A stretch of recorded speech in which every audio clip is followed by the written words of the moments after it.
Sejam muito bem-vindos à nossa primeira aula aqui no curso de liderança de grupo de crescimento. O meu objetivo hoje é falar com você sobre o estilo de vida de grupo de crescimento. Porque grupo de crescimento não é participar de uma reunião. Grupo de crescimento é muito mais do que estar se reunindo uma vez por semana na casa de um amigo para estudar um tema, conversar sobre ele.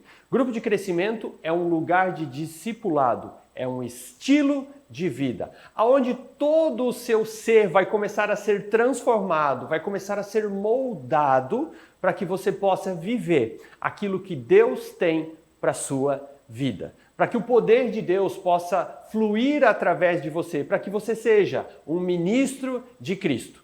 Mas algo que conflita muitas pessoas é porque parece que essa história de cultos em casa é algo muito recente, é algo muito contemporâneo.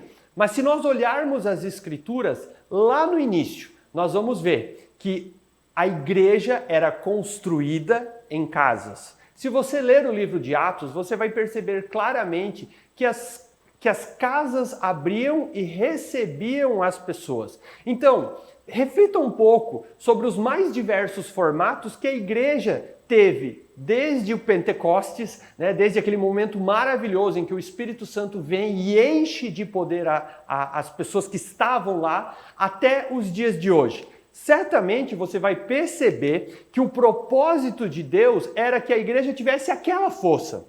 Eu gosto de ler que Pedro sai e prega 3.000 pessoas, e muitas pessoas, de repente 5.000 pessoas, e os discípulos eles começam a sair por outras regiões, e quando eles saem por essas regiões, o que acontece? As pessoas vão sendo salvas, os milagres estão acontecendo. Mas se nós formos olhar de uma forma histórica, nós vamos perceber que a igreja gradativamente foi perdendo o seu poder.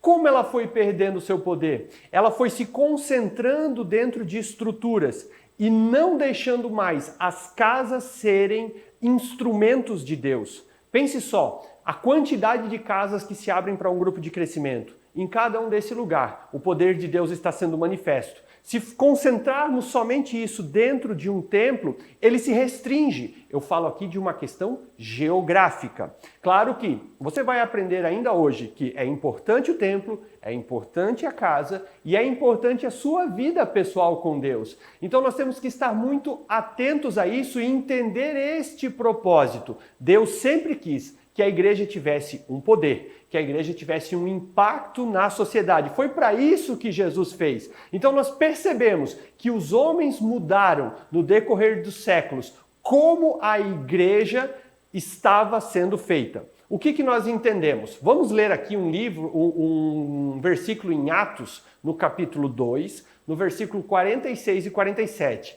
E aqui você começa a entender um pouco do que era a igreja lá no início. Porque a melhor forma de nós entendermos e compreendermos o projeto de Deus para a igreja, quando eu falo aqui, é o todo, todo o sistema. Nós vamos voltar ao início, ao mais perto, porque se você tira uma cópia, e aqui quando a gente fala de cópia hoje, eu não sei se você vai lembrar do mimeógrafo, talvez só os mais antigos que já estão passando do 40, quando você passava naquela máquina que era uma copiadora da década de 80 e da década de 90, conforme você ia fazendo as cópias, elas iam perdendo a qualidade. E infelizmente isso foi algo que aconteceu dentro da igreja. Foi algo que infelizmente o mal fez para que nós perdêssemos o nosso propósito. Mas olha só o poder desse versículo.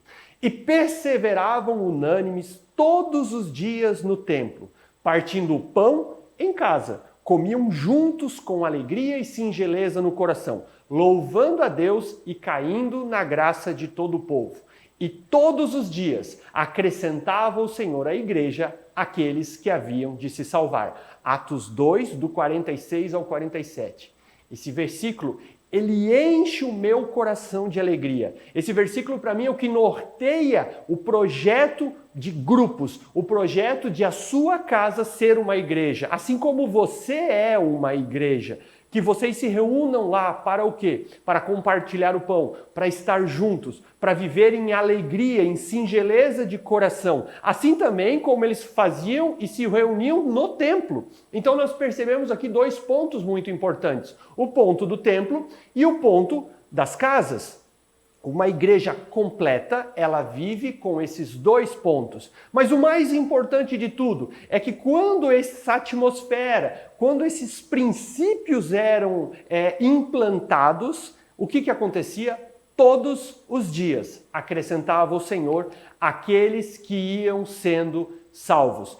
Este é o propósito da minha e da sua vida. Aqui eu já começo a abrir esse parâmetro, abrir esse leque, ampliar o seu entendimento para que você possa compreender o seu propósito. Você foi salvo para que através da sua vida as pessoas pudessem conhecer Cristo. Fique tranquilo, eu vou te ensinar mais sobre isso ainda. Então a igreja em grupo de crescimento, ela é chamada de uma igreja completa porque ela trata as duas ênfases. Ela trata a ênfase da reunião coletiva, quando nós nos reunimos hoje habitualmente aos domingos. Óbvio que nós temos aqui cultos outros dias da semana, mas o culto da família, o culto tradicional, é o culto de domingo, onde todas as pessoas que congregam aqui na Igreja dos Filhos vêm e vivem uma comunhão, um momento único. Mas também ela dá ênfase aos cultos nas casas, aonde semanalmente, aonde nós estamos uma vez por semana nos reunindo nas nossas casas e podendo compartilhar, tá? Então, este é o propósito da igreja. A igreja, nós entendemos que ela é completa quando ela trabalha nessas duas frentes. E não porque nós estamos criando um modismo, né, uma nova versão eclesiástica, né, ou pegando carona num modismo. Não, é justamente o contrário. O que a gente fez? A gente olhou 2000 anos atrás e percebeu que esse é o modelo que Jesus fez. Porque o que acontece no modelo da igreja em casas? Nós permitimos que você, assim como eu, possamos ser usados por Deus. Porque quando nós estamos em uma reunião de domingo, nós estamos aqui celebrando, existem algumas pessoas trabalhando, algumas pessoas servindo, algumas pessoas ministrando, mas basicamente a grande maioria das pessoas, ela fica sentada recebendo. Isso é bom? Sim. Isso é ótimo, é importante nós sermos ministrados pela presença de Deus, mas esse não é o fim, isso é parte do processo da nossa vida com Deus. O que acontece? Nós vamos para as casas e quando nós estamos em casa, nós já não estamos mais sentado em linha, olhando para a frente, né? Olhando para a nuca da pessoa que está à nossa frente. Não, nós estamos em um círculo, frente a frente, aonde nós podemos compartilhar as nossas experiências, edificando a vida das pessoas que estão conosco, assim também como nós recebemos quando alguém compartilha algo que aconteceu na vida daquela pessoa para a nossa vida. Assim nós nos ajudamos mutuamente. Então a igreja em grupos não é um modismo. A igreja em grupos não foi criada agora. Recentemente, há pouco tempo, talvez há 20 anos no Brasil, o Espírito reavivou este propósito como igreja, para que eu e você possamos estar novamente alinhados com a igreja nas casas. Então, ao compararmos as igrejas atuais com a cópia original, infelizmente, fica flagrante, evidente, os desvios que aconteceram durante o tempo. E esses desvios, infelizmente, enfraqueceram a igreja. É uma matemática simples. A igreja, quando se tornou tradicional, né, ela se focou em poucas pessoas como pessoas usadas por Deus. E aí acontece algo, a limitação. Eu sou limitado às minhas 24 horas, ao meu espaço e à minha geografia. Então, se concentra em uma pessoa, nós limitamos o agir e o poder de Deus e fazemos com que ele aconteça somente nas reuniões oficiais que a igreja tem.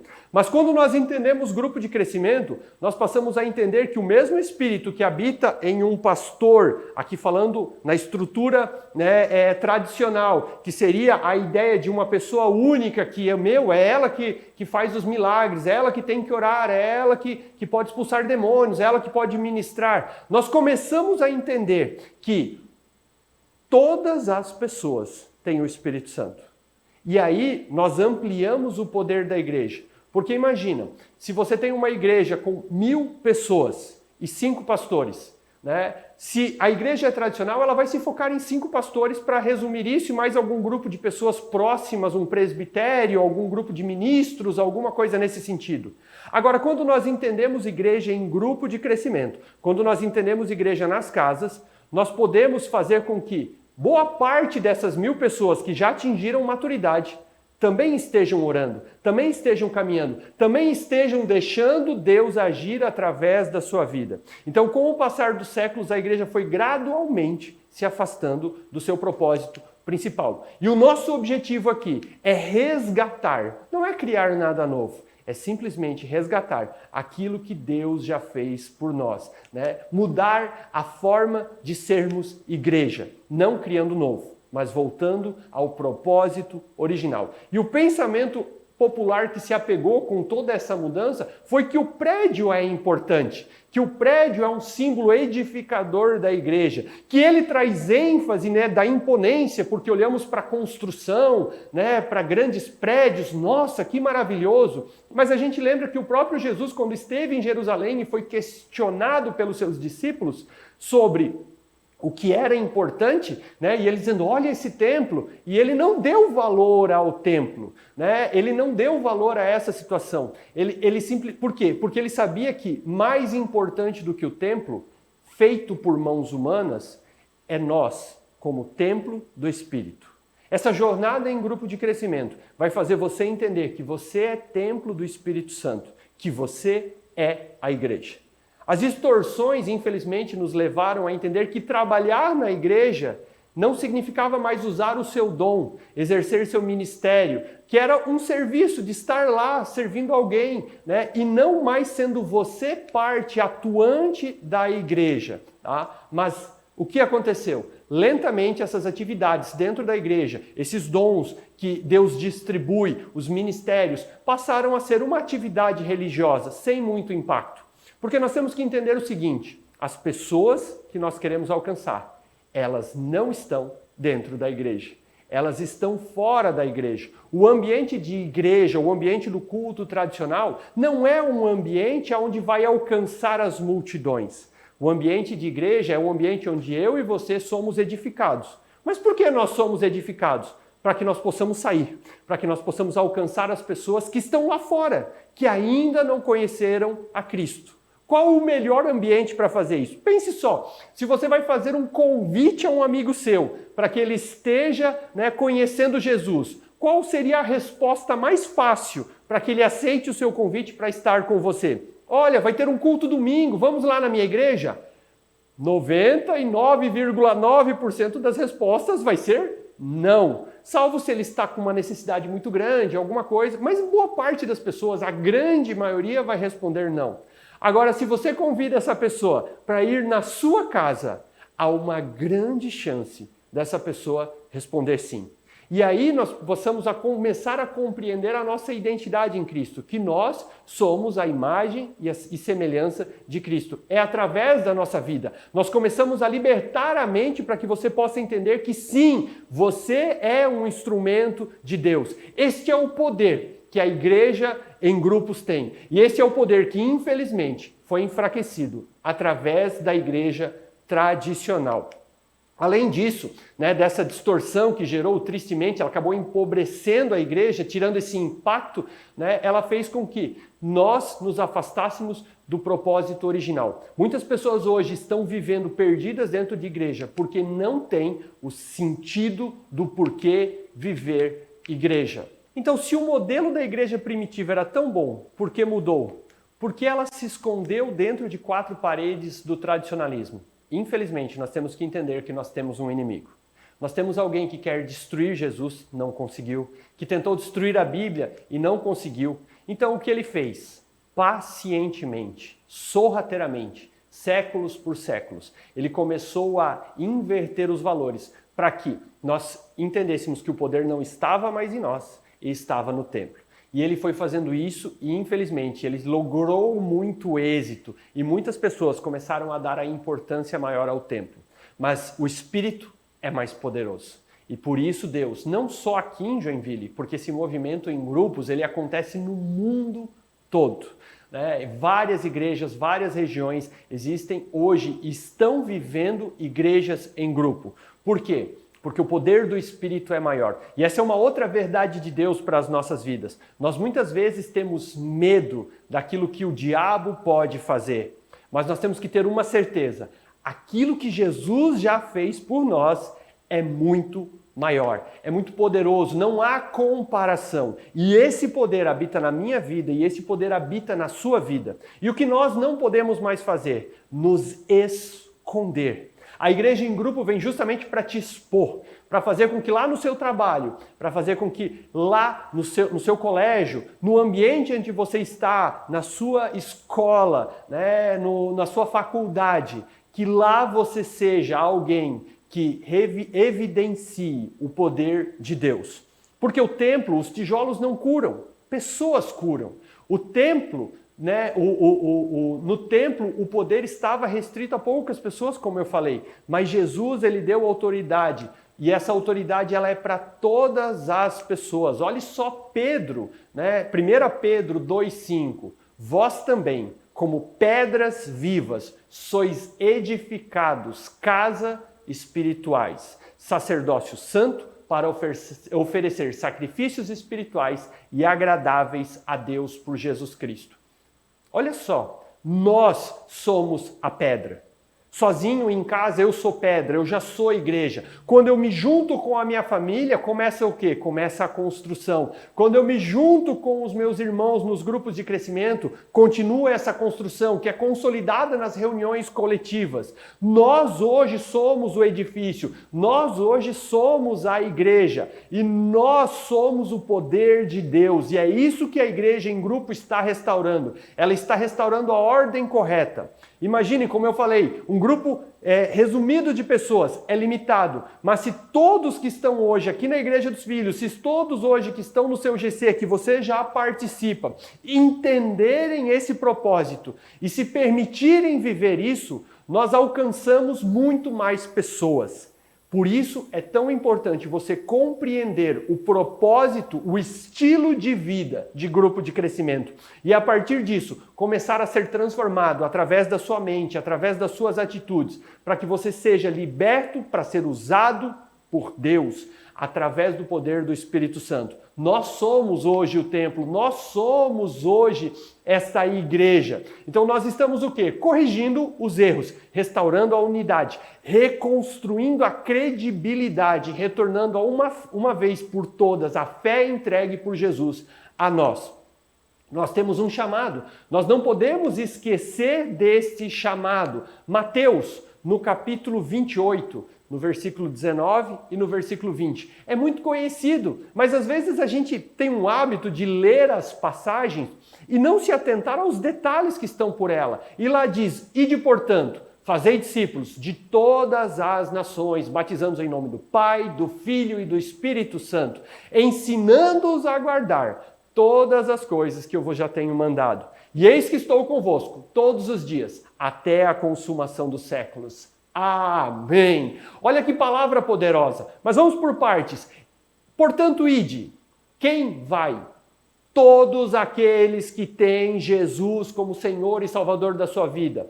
Todos aqueles que estão sendo transformados. Todos aqueles que já querem caminhar com Jesus, que já aceitaram esse amor, que já aceitaram o seu perdão. É óbvio que os mais novos precisam primeiro ser discipulados, eles primeiro precisam ser orientados. Mas esse é um processo contínuo. Então eu aceito Jesus, eu começo a ser discipulado e as verdades, o amor, o poder de Deus que começa a acontecer na minha vida, eu já começo a ensinar às outras pessoas.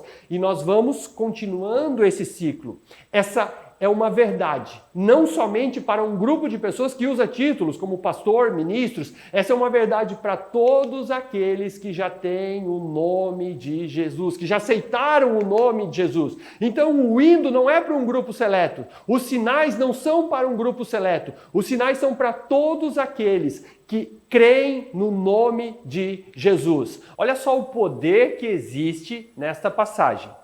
Presta atenção comigo. 1 Pedro 2, do 9 ao 10. Vós, porém, sois raça eleita, sacerdócio real, nação santa, povo de propriedade exclusiva de Deus. Percebe o poder que tem isso? Eu não sei se o teu coração ele se enche de alegria quando você escuta essas frases. Eu quando leio, gente, eu sou uma raça eleita, eu sou sacerdócio real, uma nação santa. E essa última aqui, povo de propriedade exclusiva de Deus, o meu coração ele se enche de alegria, ele se transborda.